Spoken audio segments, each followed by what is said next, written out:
Si vous avez encore le texte de Galates chapitre 3 sous les yeux, cela vous serait utile. Si ce n'est pas le cas, alors pourquoi pas retrouver soit sur le livret, soit sur votre propre Bible, parce que nous sommes donc au chapitre 3 d'une série dans cet épître aux Galates, et nous allons demander à notre Dieu de nous aider à comprendre, de nous éclairer pour que nous puissions aussi à notre tour mettre en pratique, obéir à ce qu'il nous dit. Donc je vous invite, chers frères et sœurs, à la prière.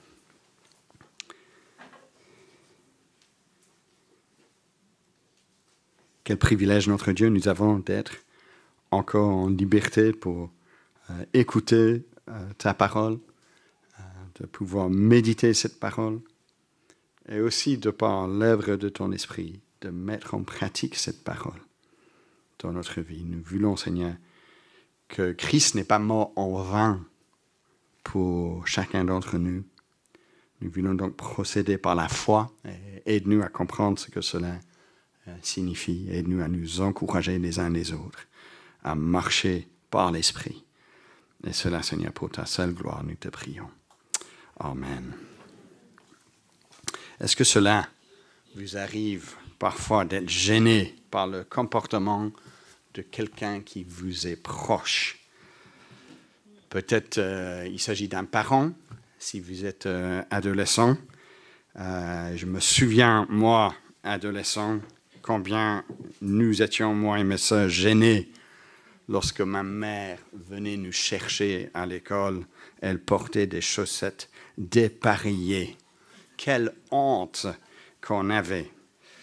Et je pense que mes enfants ont fait expérience semblable. Pour d'autres raisons, vous pouvez poser la question à le seul représentant de ces enfants un peu plus tard. Peut-être c'est un ami proche de longue date qui commence lorsque vous êtes en train de prendre un verre à deux à draguer une autre fille. Peut-être c'est un collègue de confiance, de longue date aussi, qui tout d'un coup comprend très très mal la tâche qu'on lui a donnée et qui n'en est pas conscient. Arrêtez, on a envie d'être dans ce cas-là. Ça suffit. Fais pas ça, surtout pas ça, je t'en prie. Je te connais depuis un long moment, alors maintenant écoute, il ne faut pas agir de cette manière-là. C'est à ce moment-là où ce proverbe biblique entre en jeu. Proverbe 27:6 nous dit « Les blessures d'un ami prouvent sa fidélité, mais les baisers d'un ennemi sont trompeurs. » C'est vrai cela, n'est-ce pas? Dire quelque chose dans de telles circonstances, lorsque c'est important, cela prouve notre amour envers la personne. Ne rien dire, c'est d'être complice à voir quelqu'un pour qui nous avons de l'estime s'enfoncer encore plus profondément dans son trou. C'est pas beau de faire cela. Alors ici, dans le chapitre 3 du livre de Galates, Paul, et nous l'avons déjà vu, n'est-ce pas, dans les 2 premiers chapitres, il n'est pas silencieux face à ces enjeux-là. Il joue le rôle d'un ami fidèle auprès des jeunes églises de la Galatie, province de l'Empire romain, au 1er siècle. Et le chapitre 3, il y va. Verset 1, dès le début. « Ô Galates insensés » ou « stupides » dans une autre traduction. Verset 3 aussi. « Êtes-vous tellement insensés, tellement stupides? Vous vous comportez de cette manière-là. » Les enjeux, vous voyez, donc, sont grands. Paul, il le sait. Et donc, il fait exprès de les secouer. Car bien sûr, eux ne se considéraient pas stupides. Ils ignoraient simplement l'ampleur de leur erreur. Alors, quelle est donc leur erreur? La question à la fin du verset 2, expose le problème. Est-ce en pratiquant la loi que vous avez reçu l'Esprit? Alors, comme James, la semaine dernière, nous a exposé si clairement le problème à Galates, n'était pas une question de comment commencer dans la foi chrétienne. à savoir par la foi seule en Jésus-Christ. Mais c'était plutôt cette question de ce que cette foi en Jésus-Christ exigeait aujourd'hui pour ces Galates. Car des personnes sont apparues avec un discours assez séduisant pour essayer de convaincre ces jeunes chrétiens qui, eux, étaient d'un arrière-plan non juif, païens, connaissaient rien de toutes les pratiques de la loi de Moïse, que eux, ils devaient commencer, s'ils sont sérieux dans la foi chrétienne, à pratiquer cette loi de l'ancienne alliance que Dieu a conclue avec le peuple d'Israël, ce qu'on appelle parfois la loi de Moïse. Là où il y a des commandements à propos de la circoncision, des règlements alimentaires, comme James nous l'avait dit la semaine dernière, côtelets de porc, ou moules, ou saucisses, sabbat, qu'il fallait respecter. Et nous pouvons comprendre le poids de cet argument qu'ils avaient, ces personnes-là. Vous dites, adorez le seul vrai Dieu, le Dieu d'Abraham, d'Isaac et de Jacob, le Dieu qui a délivré son peuple de l'esclavage. Alors, ce Dieu, il a donné à son peuple sa loi.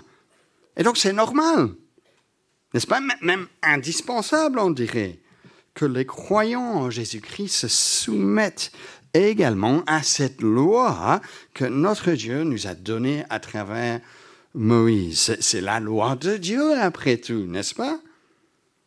Mais Paul, nous l'avons entendu déjà, intervenait quand il voyait à quel point l'évangile de Jésus-Christ était en jeu dans ce débat. Le chrétien en Christ, qu'il soit d'arrière-plan juif ou non juif, a trouvé par l'évangile de Jésus-Christ ce dont la loi elle-même avait anticipé, c'est-à-dire l'évangile de Jésus-Christ. Le chapitre 2, verset 16, nous avons lu, « Afin d'être justifié par la foi en Christ et non par les œuvres de la loi, parce que nul ne sera justifié par les œuvres de la loi. » Procédez donc ainsi, cédez à ces faux frères qui demandaient qu'ils respectaient de nouveau la loi de Moïse. Cela signifie qu'il n'y a pas de perspective de justification lors du dernier jour, que Dieu nous déclare lors du dernier jour sauvés de ce jugement. Car, comme il l'avait dit à la fin du chapitre 2, verset 21, Christ est donc mort pour rien. L'évangile, la bonne nouvelle de Jésus, annonce justement, sur base de la foi en Christ, une justification. Et la vie chrétienne que le chrétien vit, disait l'apôtre Paul à la fin du chapitre 2, est une vie où il est mort à la loi, au régime de la loi, au système dans lequel la loi s'insérait, afin, verset 19 du chapitre 2, de vivre pour Dieu. Et il vit dans la foi au Fils de Dieu qu'il a aimé et qui s'est donné pour lui. Donc voilà pourquoi Paul cherche à être très clair ici là-dessus avec ces Galates. Mais il y a, je crois, un danger que dans l'application de nos prédications dans Galates, encore pour 2-3 semaines, dans les chapitres 2 et 4, qu'il va y avoir de la répétition sur ce point. Est-ce qu'on dit, non, c'est un peu ennuyant, maintenant j'ai envie de passer à autre chose? Est-ce que c'est ça ce que les Galates ont dit, chapitre 1, 2, déjà? Paul, c'est bon, on a compris, tu sais. Non, il insiste, tant mieux il insiste. Parce que si nous captons bien ceci, si c'est bien enraciné en chacun d'entre nous, alors c'est précieux, c'est important pour notre vie chrétienne. Se tromper ici, c'est pas mineur, c'est de faire naufrage de notre foi. Et donc, le Seigneur nous adresse ce matin, il nous dit, ne soyons pas stupides à l'Église de Bruxelles-Woluwe. Ce qui implique que c'est possible de l'être. Peut-être pas exactement de la même façon, comme James nous a aidé à comprendre. C'est-à-dire peut-être pas parce que nous allons nous soumettre de nouveau à la loi de Moïse et tout ce que ça implique. Mais peut-être, oui, de façon similaire. Nous ne devons pas être dupes par la religion, y compris la religion chrétienne, qui laisse place à nos performances. Nous allons y revenir lorsque nous procédons maintenant avec les 3 points que Paul élabore. Ici, 3 points qui commencent sa défense de ce qu'il a déjà affirmé, que l'homme n'est pas justifié par les œuvres de la loi, mais par la foi en Jésus-Christ. Il fait appel dans notre texte, donc de 1 à leur expérience, de 2 à Abraham et de 3 au problème majeur de la malédiction qui tombe sur ceux qui procèdent selon les œuvres de la loi. Et donc on va voir ces 3 choses à tour de rôle. D'abord, ne soyons pas dupes par la religion qui laisse place à nos performances, car, premier point, ce n'est pas ainsi que nous avons commencé si nous sommes croyants en Jésus-Christ. Comment avait-il commencé, les Galates? Verset 1. Vous, aux yeux de qui a été dépeint Jésus-Christ crucifié. Oui, ils avaient commencé la foi chrétienne en entendant parler de la mort de Jésus sur la croix. Et comment, continue Paul, verset 2, avait-il reçu l'Esprit de Dieu? Est-ce en pratiquant la loi de Moïse? Non, en écoutant, dit le texte, le message de Christ avec foi. Verset 4, avez-vous fait tant d'expériences en vain? Ils avaient goûté, donc, grâce à ce message de salut en Jésus-Christ, par la foi, la paix avec Dieu, qui donne une espérance de la gloire de Dieu, une espérance qui ne se trompe pas, nous dit Paul dans l'Épître aux Romains, parce que l'amour de Dieu est répandu dans nos cœurs par le Saint-Esprit qui nous a été donné. Un amour qui révèle que c'est la prestation de Christ qui compte pour notre justification et pas notre propre prestation religieuse. Ils ont été, verset 5, surtout pendant cette période apostolique, témoins des miracles même que l'Esprit de Dieu avait opéré parmi eux. Est-ce qu'ils veulent tourner le dos à cette façon d'avoir commencé?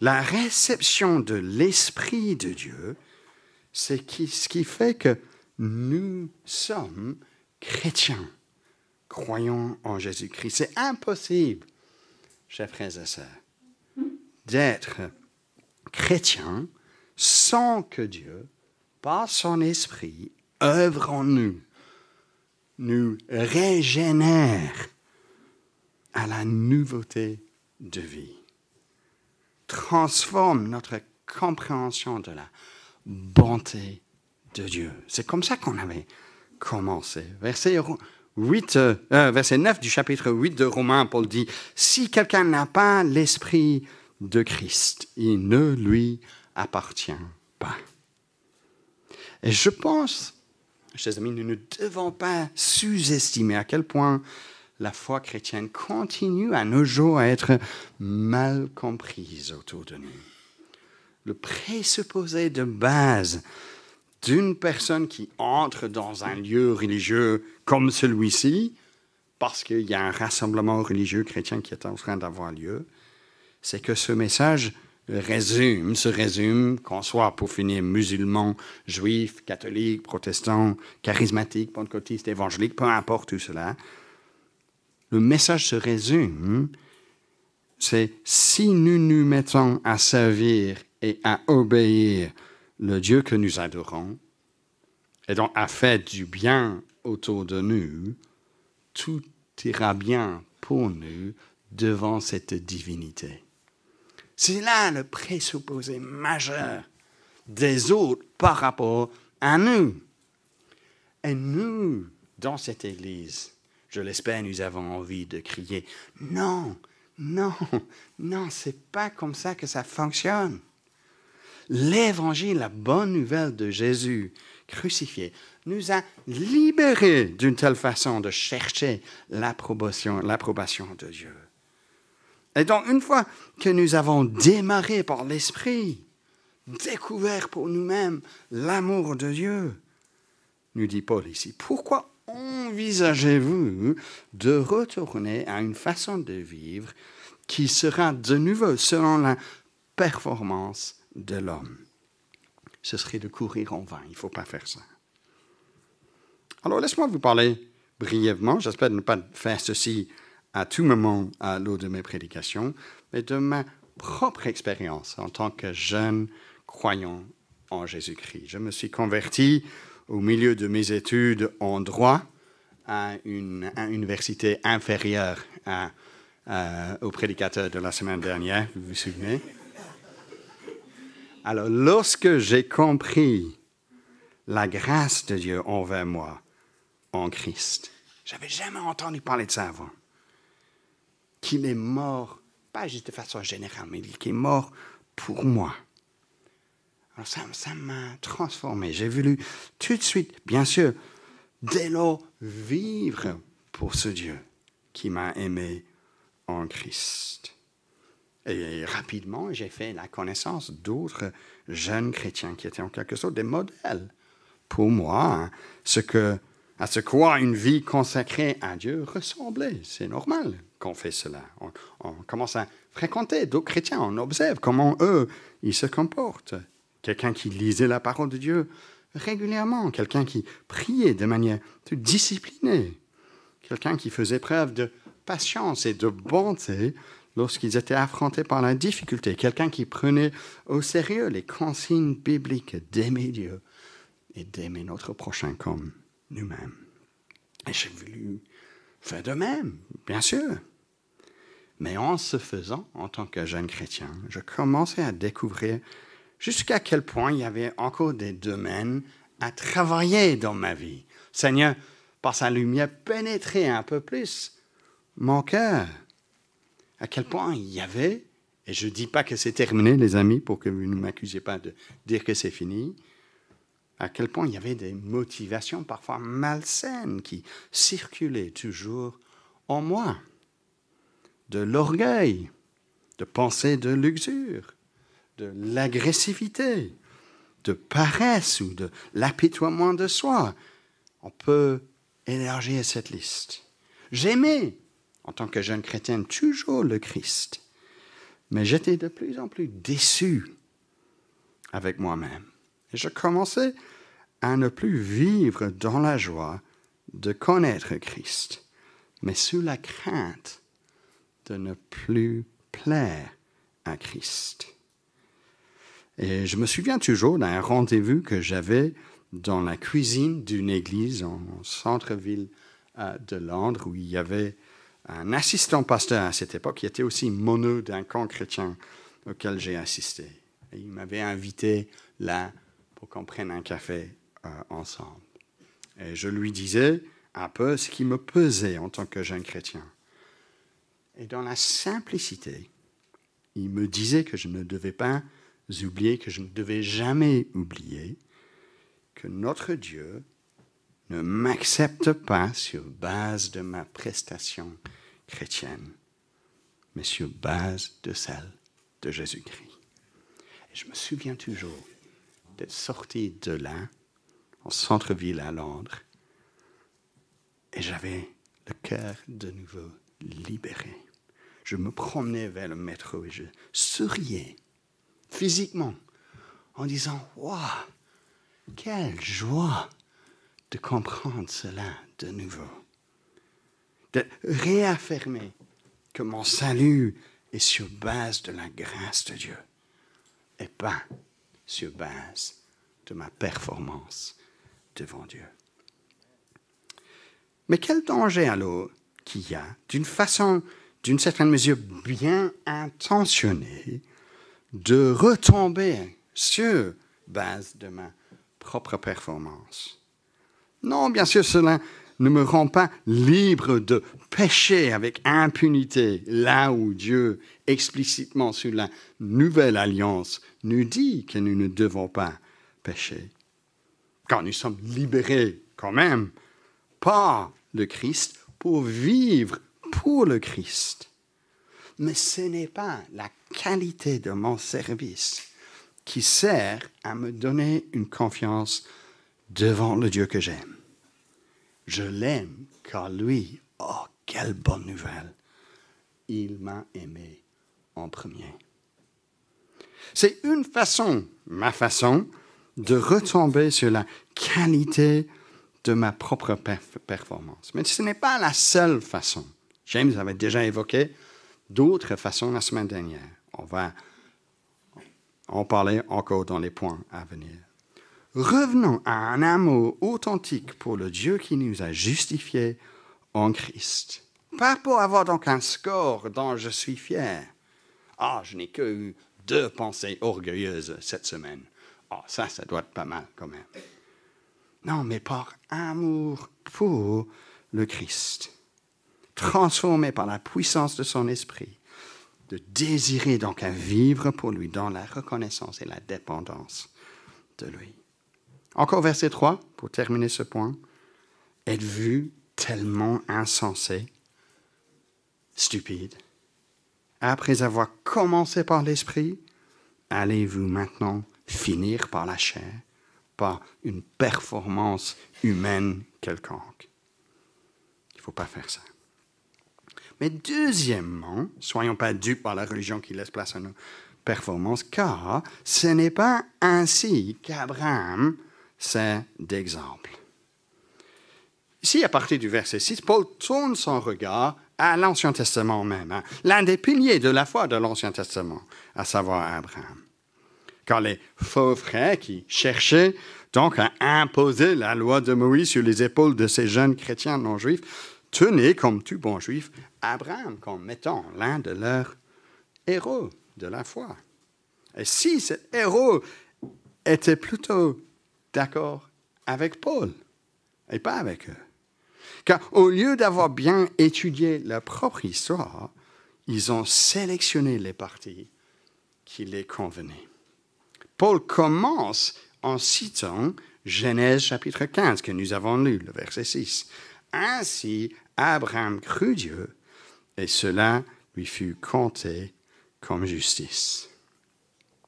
Un petit rappel de cette histoire que nous avons lue de la Genèse. Dans le chapitre 15, Abraham se plaint de ne pas avoir d'héritier et conclut que son héritier ne sera que son serviteur, Eliezer. Le Seigneur enjoint donc Abraham à sortir et à regarder toutes les étoiles dans le ciel nocturne. Innombrables, ces étoiles. Vous avez fait ça de temps à autre, et vous regardez, c'est clair, vous continuez à voir d'autres étoiles et encore d'autres. Et Dieu promet à Abraham que ses enfants seront aussi nombreux que les étoiles.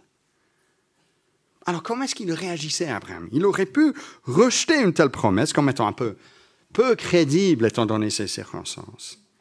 Mais il a choisi de croire à la promesse du Seigneur.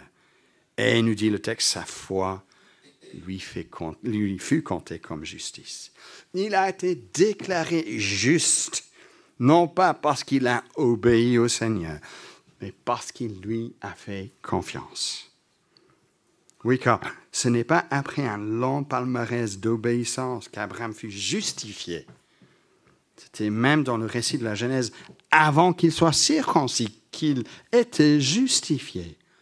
Et donc, que dit Paul par rapport à ça, verset 7?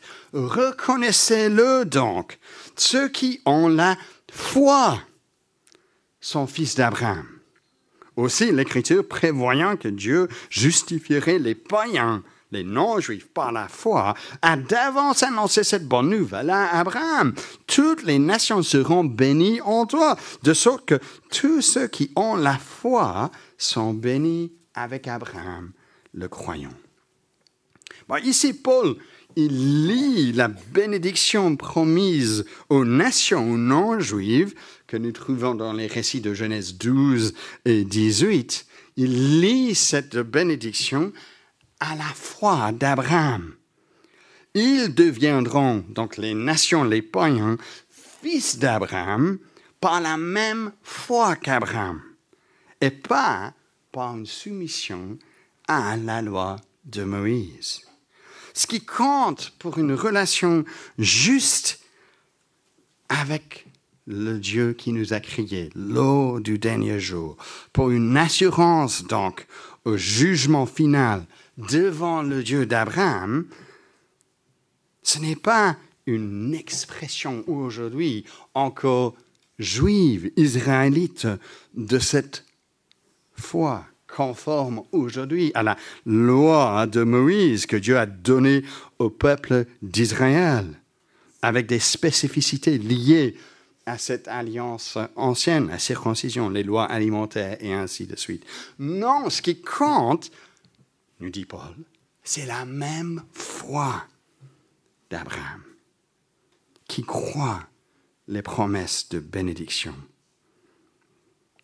Et nous devons croire les mêmes promesses de bénédiction que nous obtenons en Jésus-Christ, le salut, le pardon de nos péchés, l'espérance d'une déclaration « Tu es juste à mes yeux » lors du jugement dernier. Alors peut-être pour donner une petite illustration de ce que Paul y fait ici, je peux juste parler brièvement de ce qui arrive parfois dans un pays qui est fort catholique de culture, c'est le cas pour la Belgique. Et je pense, juste à titre d'exemple, à l'épouse de l'un de nos membres qui est farouchement contre, on dirait, le protestantisme, il paraît. Il peut y avoir certaines personnes donc, de cette culture catholique qui pensent être protestants.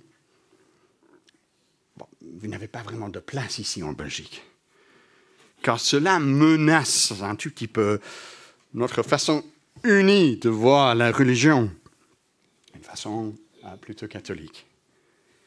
Mais vous savez, c'est faux cela, historiquement parlant, car Léopold Ier, premier roi des Belges, lui, était protestant.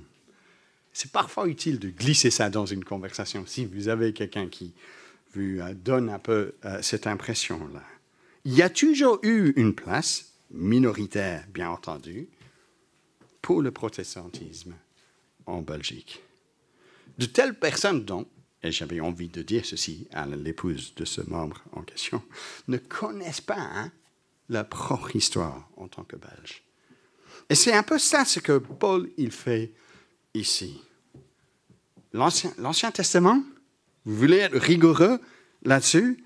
Alors vous ignorez qu'Abraham, lui, a été déclaré juste sur base de la foi. Alors je ne dis pas cela pour dire qu'on veut approuver tout ce que Léopold Ier, qui avait une maîtresse, il me semble, avait fait au nom du protestantisme. C'est juste un exemple pour comprendre comment est-ce que Paul pointe du doigt, regardez votre propre histoire. Okay? Pourquoi donc imposer aux chrétiens d'autres cultures non juives, donc païennes, ce que le peuple d'Israël devait faire comme une expression israélite de la foi?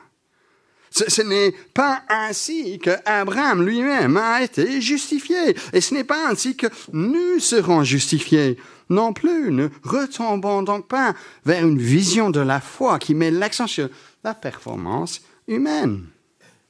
Et à ce stade, de nouveau, si vous le permettez, j'aimerais ajouter une autre façon de mettre le principe des œuvres au sein de notre foi, notre pratique de la foi aujourd'hui. Jusqu'ici, nous n'avons pas développé cette façon-ci qui a une saveur tout à fait moderne, il me semble. Une telle personne qui aborde la foi de cette manière est méfiante, je dirais, à juste titre, en beaucoup de cas, au sujet de l'autorité, au sujet des institutions. L'individu, c'est ce qui compte. Et je vais évaluer tout par rapport à ce que moi, je crois. Et donc, une telle personne est déterminée à avoir ce qu'elle estime être juste, et pas simplement de suivre ce que les autres, de ce que l'Église, ou de ce que la tradition lui dit. Alors, pour rendre ça plus concret, qu'est-ce que j'ai en tête? Alors, j'ai oublié que j'allais parler d'arriver à l'heure aujourd'hui, donc vous me pardonnez si vous vous sentez visé. Arriver à l'heure pour une réunion, oui. Mais si moi j'estime que c'est nécessaire, vous comprenez? Respecter un engagement, oui. Si j'estime, moi, que je dois le faire, m'engager dans une activité qui demande mon temps, oui, je veux bien. Mais si moi je veux bien, vous comprenez? Et selon ce que moi j'estime être raisonnable. Assister au culte le dimanche matin, le rassemblement des croyants, oui, mais pourvu que cela me convient. Ce n'est pas à toi de me juger si je dis non à ces différentes questions posées. Une telle personne, consciente de tout un tas de facteurs qui jouent pour lui, pour elle, des soucis de santé, des émotions peut-être très fragiles, des relations tendues pour une raison ou une autre, des contraintes qui sont propres à la personne, un travail peut-être usant et ainsi de suite. Une telle personne prendra une décision à propos de la mise en pratique concrète de son engagement pour Dieu selon ce qu'elle ou lui décide. Point. Pas quelqu'un d'autre de m'imposer quoi que ce soit. Une telle personne arrive à raisonner un peu ainsi, si vous voulez. Grosso modo, je fais de mon mieux, vous comprenez? J'estime être quand même quelqu'un qui aime Dieu, qui aime son prochain. Ma prestation, elle n'est pas parfaite, mais elle est satisfaisante quand même, non? Oui, peut-être à la lettre, vous pouvez me citer quelques versets du Nouveau Testament où vous me dites que ma vie ne ressemble pas toujours au portrait d'un croyant ordinaire du Nouveau Testament. Mais bon, à l'époque du Nouveau Testament, quand même, il faut comprendre qu'ils n'avaient pas les mêmes connaissances et les mêmes difficultés de l'être humain d'aujourd'hui. Je suis, vous savez, à l'aise avec ma prestation, car je choisis les termes de ma prestation, moi, pas vous. Et du coup, dans mon monde, moi, j'estime être suffisamment en forme, spirituellement parlant, devant Dieu, devant les hommes. Et de nouveau, si vous permettez, j'appelle cela la sainteté à la carte. Que je choisis sur la carte ce qui me convient.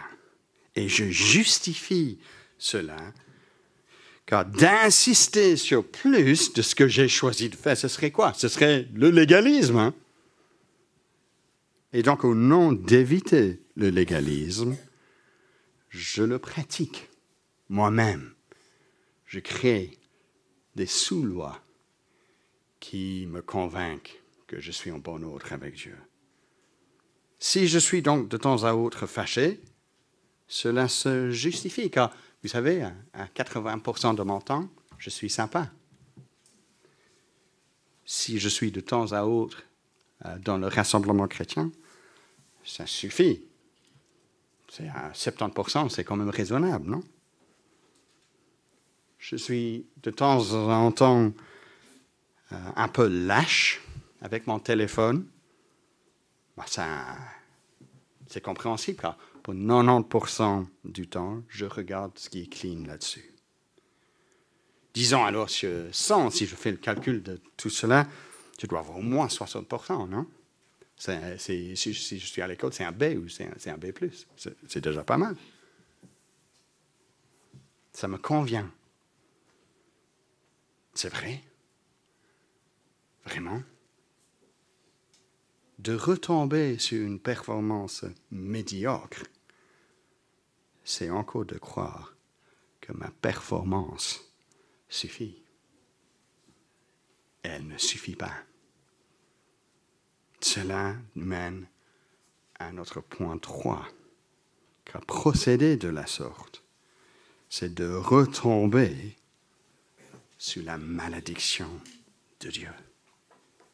Procéder de la sorte, c'est de retomber sur la malédiction de Dieu. Vous imaginez ce que c'est de tomber sous la malédiction de Dieu au lieu de se baigner dans sa bénédiction?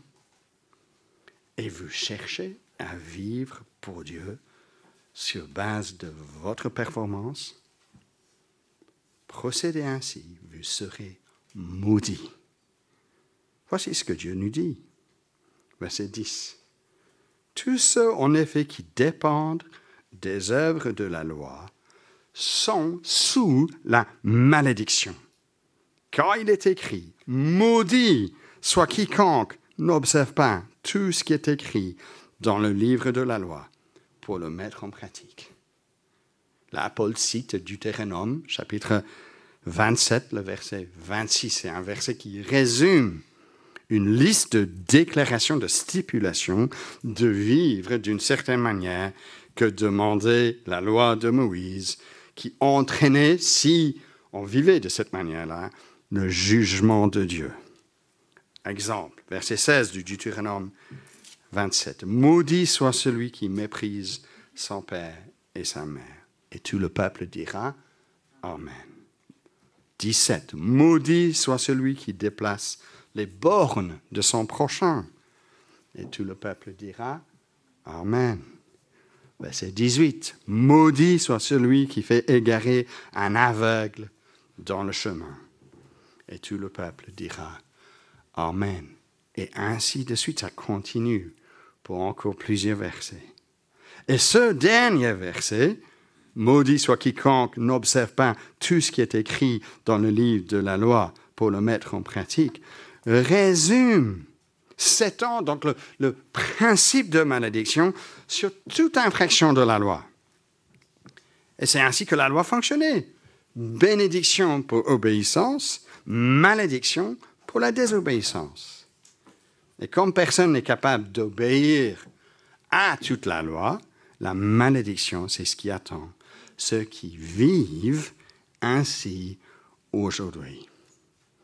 Car aujourd'hui, ce n'est que le sacrifice de Christ qui pardonne le péché.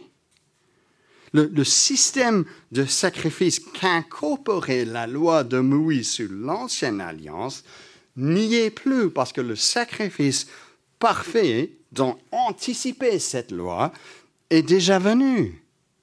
Alors, la loi aujourd'hui ne laisse que malédiction parce que la bénédiction vient par Christ. Paul cite ensuite le prophète Habakkuk, verset 11, et que nul ne soit justifié devant Dieu par la loi. Cela est évident puisque, et il cite Habakkuk, le juste vivra par la foi. Il oppose donc ce principe vivre par la foi du principe qui se trouve au cœur de la loi.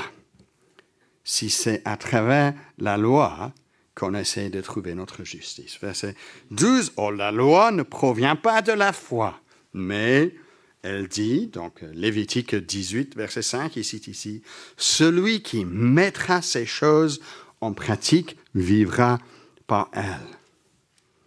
Oui, maintenant que Jésus-Christ est venu, le principe au cœur de la loi ne mène que dans une seule direction, vers la malédiction. Car si tu veux obéir à la loi, tu dois tout obéir. Et cela est voué à l'échec. Car l'homme n'est pas à la hauteur de la loi de Dieu. L'homme n'arrive pas à faire tout ce que la loi prescrit. Mais combien, chers frères et sœurs, de nouveau, c'est encore facile de se convaincre de par mes petites obéissances que nous estimons être un peu plus proches de la volonté de Dieu que mon prochain. Ne pas fumer, ne pas boire, ne pas prendre une voiture, ne pas utiliser trop de plastique, ne pas regarder ou écouter telle ou telle chanson, ne pas acheter des bonbons le dimanche, et ainsi de suite. Grâce à cela, on se sent un peu plus en sécurité quant à notre obéissance. Mais à noter, je pense que James avait remarqué ceci aussi, que souvent une telle approche se focalise sur des domaines moins contraignants que le principe plus global qui se trouve au centre de cette loi, de l'amour pour notre prochain comme pour nous-mêmes. Là, le niveau, c'est trop difficile. Et donc, l'être humain essaye de dire, mais si j'arrive à faire juste ces petites lois plus faciles à déterminer, alors cela ira bien pour moi. En faisant des pratiques moins ambitieuses, on se sent en sécurité du fait de les mettre en pratique. Mais quelle fausse sécurité. Pourquoi on le dit encore, verset 11, « Nul ne soit justifié devant Dieu par la loi. » Non, verset 10, « Tous ceux, en effet, qui dépendent des œuvres de la loi sont sous la malédiction. » Vous vous rendez compte, toute tentative de construire une vie consacrée à Dieu sur base de notre performance religieuse, morale ou autre, au lieu de trouver la bénédiction, le pardon, l'assurance devant Dieu, nous place plutôt de nouveau sous la malédiction de notre désobéissance. Et vous voulez faire ça? Ne soyons pas stupides. Cette malédiction mène où? Séparés de Dieu, éternellement, sous le jugement de Dieu, sans espoir, sans Dieu dans ce monde. Cela est à éviter à tout prix. Et du coup, nous arrivons à notre conclusion. Quand un signe en Israël que quelqu'un avait commis un crime qui méritait la malédiction de Dieu, c'était d'être pendu sur une croix, sur le bois. Une humiliation publique qui faisait signe visible que la malédiction avait lieu pour cette personne-là aux yeux de Dieu. Et c'est pourquoi la croix de Jésus-Christ, Paul dit ceci dans 1 Corinthiens chapitre 1, est un scandale pour les Juifs. Car c'est impossible, ils disent, pour le Messie, celui qui est béni par Dieu, qu'il soit maudit. Il venait de Dieu et il est maudit. Mais justement, verset 13, Christ nous a rachetés de la malédiction de la loi, étant devenu malédiction pour nous. Car il est écrit, et ici Deutéronome, maudit soit quiconque est pendu au bois. Comment nous avait-il sauvés de la malédiction de la loi en prenant lui-même, sur lui-même, cette malédiction, étant devenu malédiction pour nous. Il était donc suspendu sur la croix car il expérimentait, le Seigneur Jésus-Christ, le jugement que notre péché avait mérité, la sainte colère de Dieu que notre péché avait mérité. Et voilà l'unique solution à la malédiction. Voilà comment nous trouvons l'approbation de Dieu. C'est comme ça que nous commençons, comme j'avais commencé dans la foi chrétienne. Et c'est comme ça que nous continuons à placer notre confiance dans l'œuvre de Jésus-Christ à la croix. Voilà comment nous trouvons l'approbation de Dieu par le scandale de la croix, par l'infâme bois dont nous avons déjà chanté sur le mont du Calvaire. Oui, c'est là qu'il mourut, sur cet infâme bois, pour sauver le plus vil des pécheurs. Et comme nous allons chanter dans le dernier chant attaché à la croix, première strophe, « Quel sauveur merveilleux je possède, il s'est sacrifié pour moi, et sa vie innocente il cède pour mourir sur l'infâme bois. » C'est là où j'expérimente la bénédiction de Dieu. Voilà où nous trouvons encore aujourd'hui la joie et le plaisir, la liberté de vivre pour notre Dieu, avec assurance, avec espérance, avec reconnaissance. Et si vous ne connaissez pas, chers amis ici présents, cette liberté, cette joie de cœur, cet amour, pas imposé, pas parce que vous devez, pas parce que vous avez peur de ce que Dieu dira de vous, parce que votre prestation n'est pas suffisamment impressionnante. Alors vous avez besoin de commencer plutôt la foi chrétienne en demandant avec reconnaissance au Seigneur de vous pardonner sur base de la prestation de Christ. Vous pouvez encore faire cela. Ce n'est pas 10 ans d'assistance dans notre Église qui vous qualifie pour se mettre debout et chanter attaché à la croix pour moi. C'est la foi vous-même en Jésus-Christ qui vous permet de chanter attaché à la croix pour moi. Et donc, du coup, de dire que la vie que je vis, comme disait Paul à la fin du chapitre 2, je vis dans la foi au Fils de Dieu qui m'a aimé et qui s'est livré lui-même pour moi. On entendra plus là-dessus dans les chapitres 5 et 6, que ça signifie cette vie que je vis pour lui aujourd'hui. Aujourd'hui, il suffit de comprendre que le centre de notre foi, de notre pratique de la foi, il y a Jésus-Christ, sa mort, sa grâce, sa bonté envers nous. Martin Luther, on l'a aussi cité la semaine dernière, a écrit un jour à un ami, « Apprenez à connaître le Christ et sa crucifixion. Apprenez à le chanter et à dire, « Tu as pris sur toi ce qui est à moi, et tu m'as donné ce qui est à toi. Tu es devenu ce que tu n'étais pas, afin que je devienne ce que je n'étais pas. Tu as pris sur toi ce qui est à moi, et tu m'as donné ce qui est à toi. Tu es devenu ce que tu n'étais pas, afin que je devienne ce que je n'étais pas. » Quel magnifique échange qu'il y a au centre de notre foi. Christ nous donne une justice, la sienne, et il prend la malédiction. La raison pour laquelle il y a une bonne nouvelle à proclamer. C'est ainsi que termine notre texte, verset 14.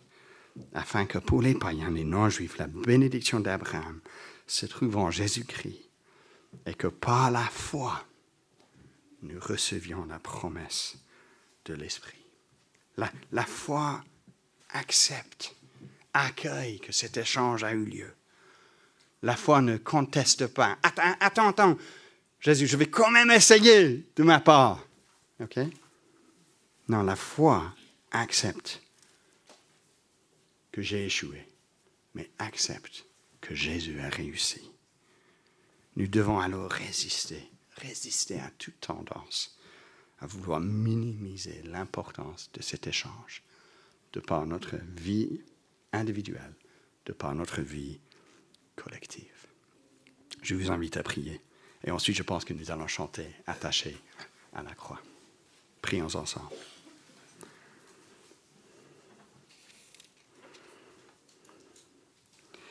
Quelle profondeur qu'il y a, notre Dieu, de comprendre ce qui a eu lieu ce jour à Golgotha, lorsque Christ était pendu sur une croix.